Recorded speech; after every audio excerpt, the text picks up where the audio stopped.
the art of Horry County.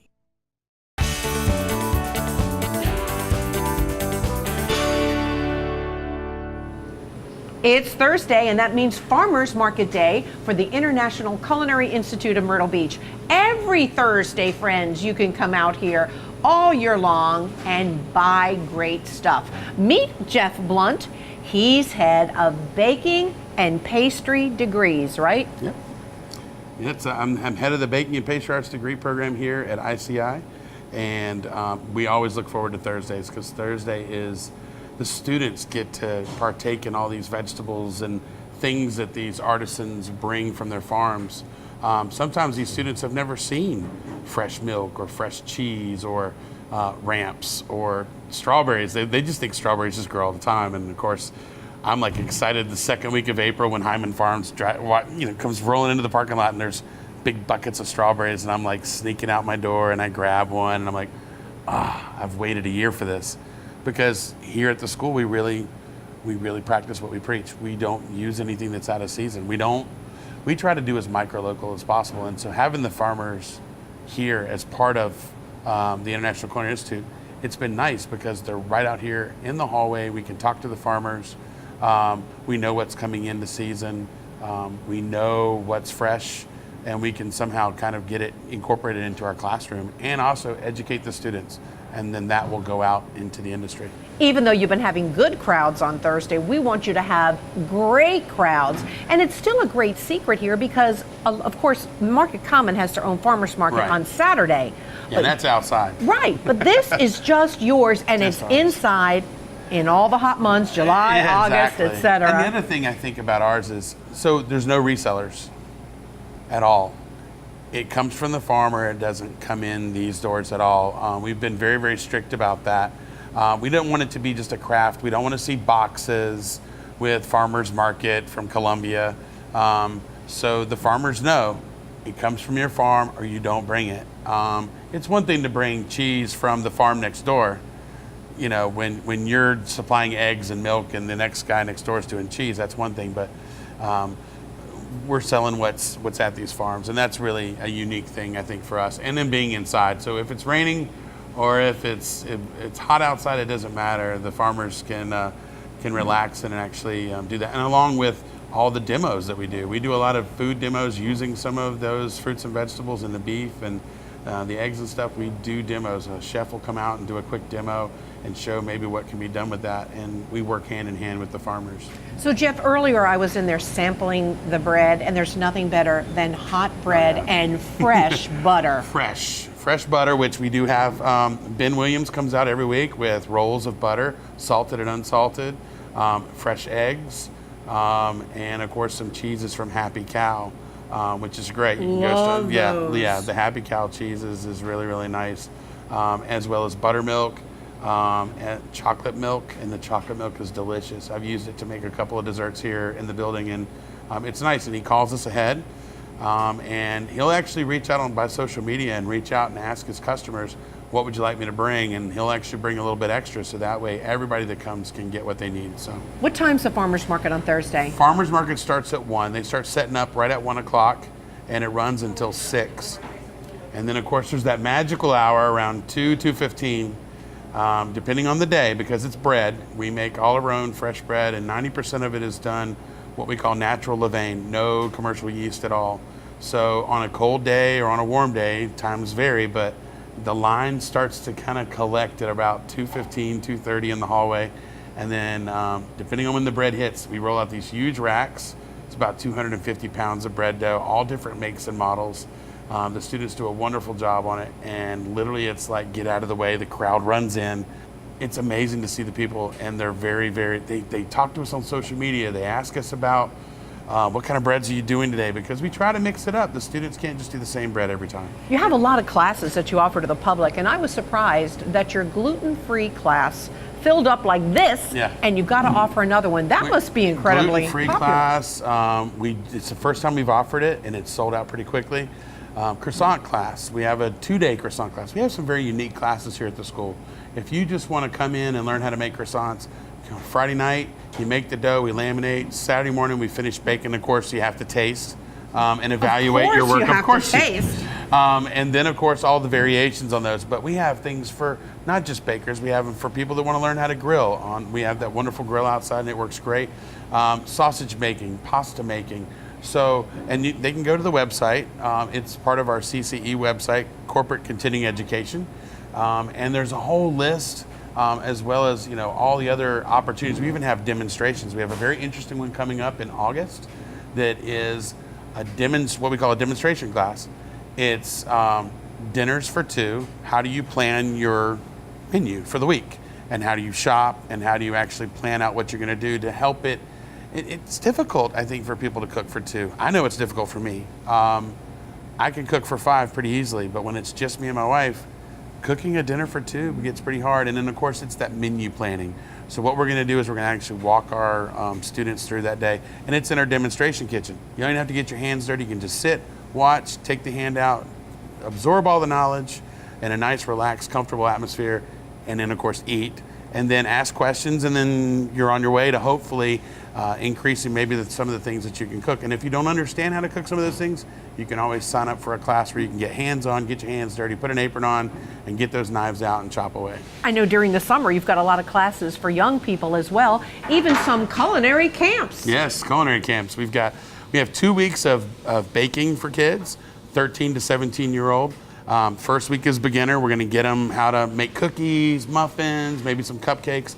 And of course, we end the week with this nice little buffet that the kids create, and we invite the parents to come in and take a look. Week 2, a little intermediate. We dress things up a little bit. We're going to do some bread.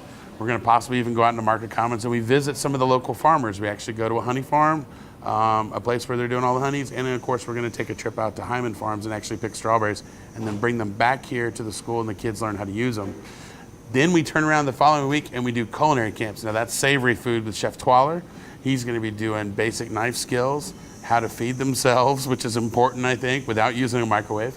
And of course, making nutritional, healthy choices. So it's great. It's a great time for kids here at the ICI, just for something fun. If your kid's thinking about maybe going to culinary school, have them come for a week or 2 weeks at camp, and they'll know. They really will. And finally, you're involved in something. You got the Ag and Art Show the first week of June here. Yep. We're going to be doing the Ag and Art Show. We try to get involved with those farmers that are coming out here, and also trying to get other farmers that may be in the community that haven't come to our farmers market yet. So we're actually hosting a lot of different parties for the farmers there as well. And all the other things that we do during the summertime, working with different events and facilities, March of Dimes, Relay for Life, things that are in the community where we can hopefully get our students involved in a community outreach. We try to make sure that our students, if they're involved in community outreach, they realize that's how they can connect with the community and really do their marketing that way. Jeff, I hope a lot of folks will come out every Thursday, because you said even when the school is closed, like when the kids aren't in class, right. You still have a farmer's market? We're still going to do the farmer's market. Chef Joe Bonaparte, our director here, he was very animate. He was like, that's the months when all the really beautiful colors come out of the ground. And we've always been closed, and I think that will help also bring some attention to the area, and obviously put some utilization to this beautiful building that Horry County residents have built for us. It's a beautiful facility to work in every day. 1 till 6. 1 to 6. Thursdays. Every Thursday. Don't miss this fabulous bread and all the other things that you'll find at the Farmers Market at the International Culinary Institute of Myrtle Beach. My friend, Jeff Blunt.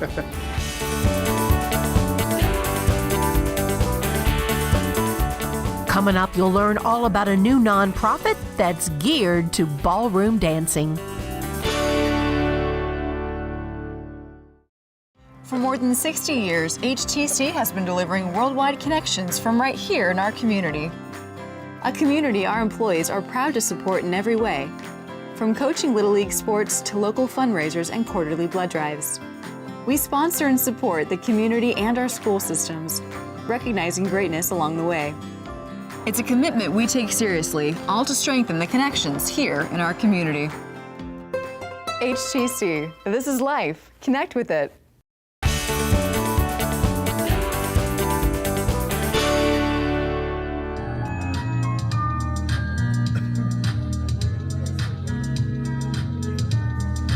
In North with Myrtle Beach right now, and we're going to be talking about a ballroom dance preservation society, something new for the Grand Strand, a new nonprofit.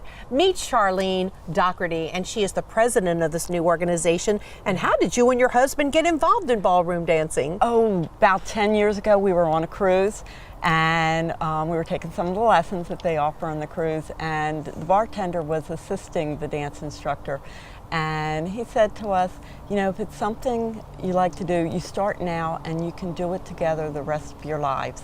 And we came back and started taking lessons, and he was so right. I mean, you can just, it's our social life. It is great. So it's social, but I guess it's physical and mental too. It is. The physical, I mean, you're not being a couch potato. You're sitting there, you're burning calories. It's great for your balance. And the mental, you know, you're always thinking, especially the men. I'm learning the lead, so there's more mental there. But even the woman as a follower, it's a quick decision that you have to make. And the man has to, you know, pace himself around the floor, think of what he's going to do next, and then know how to lead it. But just the people that you meet and the fun, it's something I always want to do and keep doing. And we want to make sure, you know, the people in Myrtle Beach get that joy, you know, and learn about it. You had mentioned to me that it isn't just, though, about the dancing. It's about the preservation of the ballroom dance music. And so your relationship with some of the big bands in town must be precious. Right. We formed a relationship with the Stardusters Big Band, and we're going to do a series of events with them. We went to a big band weekend a couple months ago and came back and thought, why couldn't we have one here? It was, you know, workshops and, you know, dinner dances and then tea dances, a whole weekend of events. And you know, we should do that here. Oh, that would be great. But, you know, that was something that big band became big in the 20s, and it's just started to, you know, die a little bit, so we're trying to bring it back, same with the ballroom dancing that used to be big. There may be people out there, Charlene, who are saying, but I've never had any dance lessons, but I love the music. And you told me you really want to encourage people to come to your dances because this is not necessarily for people who have had lessons. No, I mean, you could come just to listen. I mean, the benefits of just being in the social group, a lot of people have that perception that, you know, it's all about the big fancy gowns and the waltz moves and fancy this, but it's not. You know, you see them sitting out there, you know, getting out there and doing the swing and the cha-cha, and hey, guess what? You're already ballroom dancing. So in this area, nobody cares how you dance. I mean, it's fun to take the lessons and learn, but we're just like a social group that just wants to grow the dance community for all the physical, the mental, and the social benefits. And, you know, a lot of people come that aren't even dancing. They're just coming to be part of that group, you know, so that they're not lonely. To feel uplifted. Yeah. So we do have, you know, singles come because we're teaching the women to lead and get out there and dance so that, you know, everyone can dance. I know you've got an event coming up here soon in June, so tell us a little bit about some of the things that you're doing to bring awareness to the organization. Well, we've got a relationship going with the Alzheimer's Association because Alzheimer's group now is promoting or advocating that physical and mental activities combined together help reduce the risk of dementia. There's a statistic out there, frequent dancing, 30 minutes a week, 30 minutes, 4 times a week, reduces the risk of dementia by 76%. Let's dance! Yeah. So I think that's awesome. So we're trying to get that out there, how healthy a thing it is to do. So we're having this fundraiser with them. We'll have the big band, the Stardusters Big Band is going to perform. We're going to have food, we'll have some demos, we're going to have silent auction baskets, raffles, and, you know, it'll be an ongoing relationship. After the dance is over, we're going to continue to create awareness of especially that statistic. It can help reduce the risk of dementia. And the date of that dance, and where is it? It's June 21st at the General Robert Reed Recreation Center in Market Commons. It's from 6 to 9 p.m. and you can buy tickets on our website. I know too that you want to work with young people, kids in the schools. We would love to. We're encouraging kids, youth groups, camps, whatever we can do to get the kids dancing, because that's how you really preserve ballroom dancing, is getting it going from the younger age up. And our locations, we're trying to reach everyone. We have members as far north as Wilmington, as far south Georgetown, so we can do anything in between. If there's a need or you want to have a dance, we're working at doing fundraisers and trying to get different locations going. So if anyone out there is interested in ballroom dancing and the preservation of the music, or you just like to get out with friends and do something enjoyable, call Charlene Dougherty. Charlene, best wishes on this. I think it's awesome. Thank you. Shall we dance? Yes, we should. Dun, dun, dun, dun, dun, dun.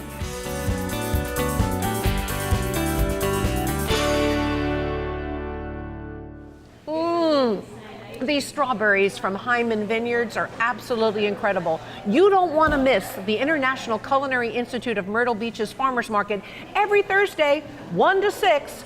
Don't miss it. It's fabulous. Kathy, taste it.